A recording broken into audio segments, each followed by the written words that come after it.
আসসালামু আলাইকুম।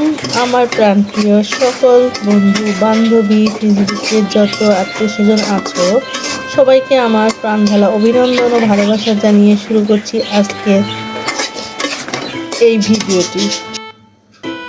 প্রথমেই আমি তোমাদের সাথে শেয়ার করব কি করে আমি খুব শর্টকাট উপায়ে আজকে ফ্রাইড রাইস বানাচ্ছি। তো দেখো, প্রথমে আমি 4টা ডিমে নিয়েছি, কিন্তু একটু সাদা অংশটা রেখে দিয়েছি আর এটাকে ভালো করে একটু ভেজে নেব। এরপর আমার কুচায়ে রাখা বরবটি যেগুলো আছে সেগুলো আমি দিয়ে দিব এবং খুব ভালো করে এগুলোকে একটু ভেজে নেব। একে একে গাজর অ্যাড করব, সেটাকেও ভাজা ভাজা করব একটু। আজকে অ্যাকচুয়ালি আমি কোনো কিছু সেদ্ধ করে নিব না আগে থেকে। তো আমার যে চিকেন স্টকটা আছে সেটা আমি একটু দিয়ে দিলাম, আর দিয়ে দিলাম রসুন, আদা আর মরিচ কুচানো একসাথে থেতো করে আমি দিয়ে দিয়েছি। এখন সবগুলো একসাথে ভেজে নিচ্ছি এবং লবণও দিয়ে দিলাম একটু পরে। প্রথমেই লবণ দিয়ে দিলে বেশি সিদ্ধ হয়ে যাবে।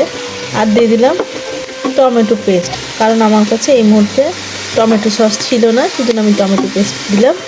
দিয়ে দিলাম 1 চামচ আদা বাটা, একটু গোলমরিচের গুঁড়া, পরিমাণ মতো সেটা দিতে হবে অবশ্যই, সয়া সস। সবগুলোকে একসাথে দিয়ে ভালো করে ঘেটে নিব। এর সাথে সামান্য চিনি দিয়ে দিব, তোমরা বুঝতেই পেরেছো। আর দিয়ে দিলাম আমার মাংসগুলো, যেগুলো আমি একটু আগে সেদ্ধ করে নিয়েছি, যেটা আমি ভিডিওতে দেখাইনি কারণ আমার ভিডিওটা ডিলিট হয়ে গেছে। তো যাই হোক, ভালো করে মাংসগুলোকে আমি কেটে নিয়েছি। এরপর আমি এটাকে খুব ভালো করে একটু ভেজে নিব। এরপর আমি যে ডিমটা ভেজে রেখেছিলাম সেটা আমি অ্যাড করবো এটার সাথে, বুঝছো বন্ধুরা। আর ভাত তো আমি আগে থেকে রান্না করে রেখেছি, সেটাও আমি ভিডিওতে তোমাদেরকে দেখাতে পারিনি কারণ আমার ভিডিওটা ডিলিট হয়ে গেছে।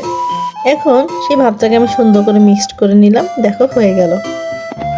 এরপর আসছি পরের স্টেজে। এখন আমি আগের থেকেই মাংস সুন্দর করে লবণ, হলুদ, মরিচের গুঁড়া সব দিয়ে সেদ্ধ করে নিয়েছি এবং যখন পানি কমে গেছে সেটার, তার মধ্যে আমি দিলাম আমি নতুন করে একটু লবণ, আর যে ডিমের আমি অল্প একটু সাদা অংশ রেখে দিয়েছিলাম সেটাও দিয়ে দিলাম, গোলমরিচের গুঁড়া, আর দিয়ে দিলাম কর্নফ্লাওয়ার। সব একসাথে দিয়ে দেখো আমি মাখিয়ে নিলাম।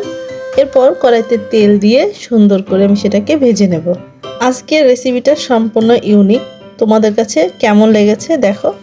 খুবই অল্প সময়ে এবং অল্প পরিশ্রমে আর অনেকক্ষণ মাখিয়ে রাখা ঝামেলা ছাড়াই তৈরি করে ফেললাম চিকেন ফ্রাই। এখন রাহাত আমাকে খেয়ে অবশ্যই বলবে খাবারটা কেমন হয়েছে, তোমরাও শুনে নাও। অসাধারণ খেতে হয়েছে।